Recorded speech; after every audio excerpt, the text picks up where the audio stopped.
Welcome back to Filmmaster Reviews. I'm Adam J. The Batman stars Robert Pattinson as the title hero as he tries to take down corruption in Gotham City with the help of Jim Gordon, played by Jeffrey Wright. Unfortunately for them, they now have a serial killer on the loose calling himself the Riddler, played by Paul Dano. The Riddler leaves notes at every crime scene for the Batman for him to decipher. Now Batman must team up with Jim Gordon and Selina Kyle's Catwoman, played by Zoe Kravitz, to stop the Jigsaw-like Madman before it's too late.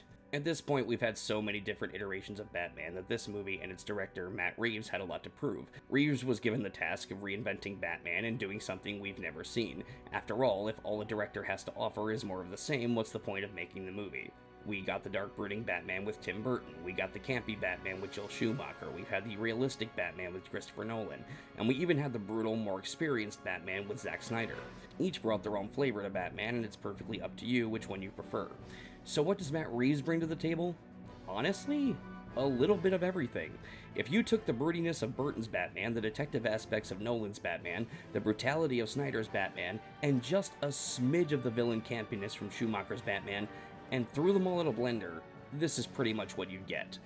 And I mean that in the best way. It does have some flaws to be sure, and while I can't say it's my favorite Batman film, it is a damn good Batman film and worthy of praise. Okay, let's just get this out of the way, as I know that this was a subject harped on by internet trolls. How was Robert Pattinson? He's great. As Batman. In terms of breathing new life into the Batman character, he does a wonderful job.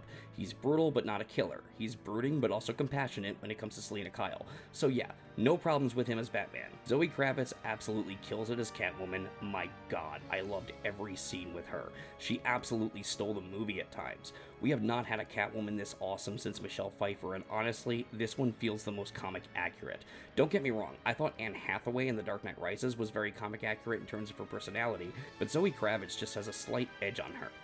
Colin Farrell is absolutely unrecognizable as the Penguin, pulling in a great performance as the character, who is yet to be the mob boss we know in the comics. John Turturro does great as Carmine Falcone. I even love that they included the backstory of Thomas Wayne saving his life from the Long Halloween. That was a nice little tidbit. Jeffrey Wright is a perfect Jim Gordon. What I loved about him is that while he voluntarily works with Batman, he doesn't take any of Batman's shit either. I mean, it's really not every day you see Jim Gordon elbowing Batman up against a wall. This Jim Gordon has some balls, dude. And of course, Paul Dano as the Riddler, such an inspired choice and such a great performance. I liked how Reeves took inspiration for his Riddler from Batman Earth 1 and made him a Jigsaw-like villain at times. It's a very clever idea. The atmosphere of this film is incredible. Gotham has not looked this good in a movie since the Tim Burton days. One of my biggest problems with the Nolan trilogy was that Gotham looked like any old city. I was well aware watching The Dark Knight that I was just looking at downtown Chicago half the time. In this, from the first shot of Gotham, you are aware this is Gotham City.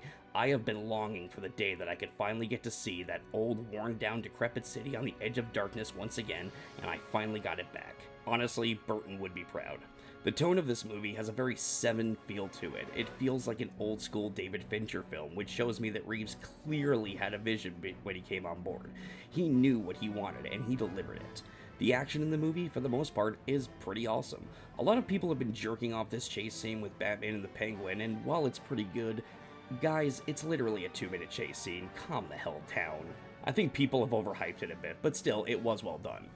Lastly, Michael Giacchino's score was awesome. I think this goes without saying because that man is a musical god, but it's important to give credit where it's due. Now I'm going to get into the negative and some of the mixed thoughts I have on this one. One, this movie is too goddamn long. I'm not against the movie being long at all. My favorite film of last year was the fucking Snyder Cut, for God's sakes. But the problem here is that the movie feels long.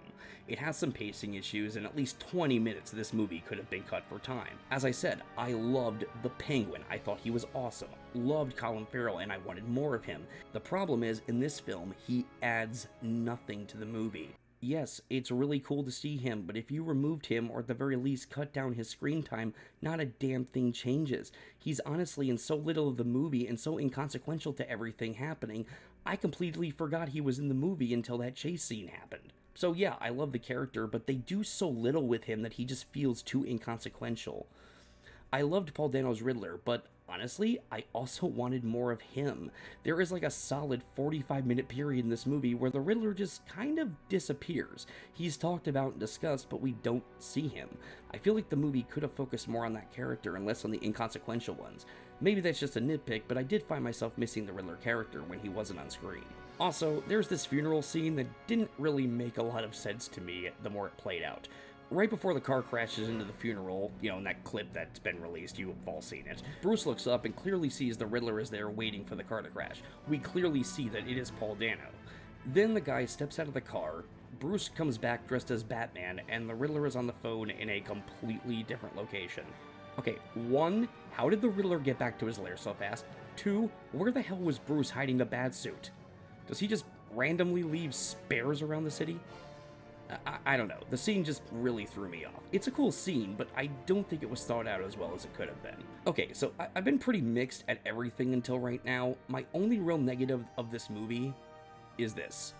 Robert Pattinson as Bruce Wayne. As I said, he's a great Batman, but there is literally no difference between Bruce Wayne and Batman in this.